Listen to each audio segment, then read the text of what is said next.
台湾手表天坛对民国91年开办岁末送暖、发送慰问金的活动，到今年已经连续19档，受帮助甲关怀的人数超过1万人。财团法人台湾手表天坛的董事长徐国伦表示，今年因为受到新冠疫情的影响，伫个大环境改变的状况，弱势族群的生活更加需要帮助。去年开始到这阵疫情非常的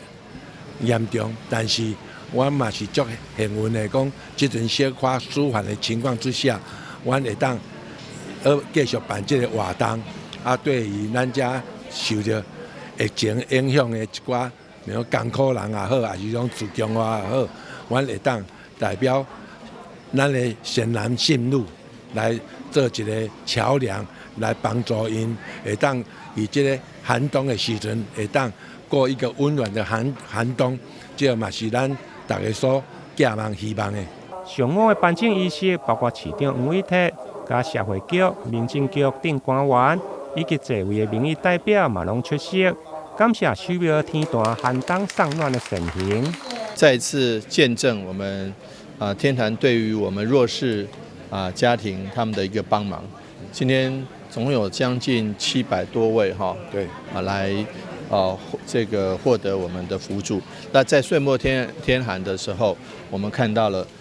人性的温暖，也谢谢天坛基金会他们对于社会的帮忙。我们是这个他们已经经过了好多年了经过了许许多多届了。那一年又一年，对于弱势家庭的帮忙，我们是深深的感谢。那政府的力量有时而穷，但是民间的力量却是无穷的。政府的社会安全网都有一定的限制，但是民间的力量却是没有限制的。我们谢谢天坛，也谢谢许许多多社会上热心的，不管是基金会，不管是慈善会，对于社会弱势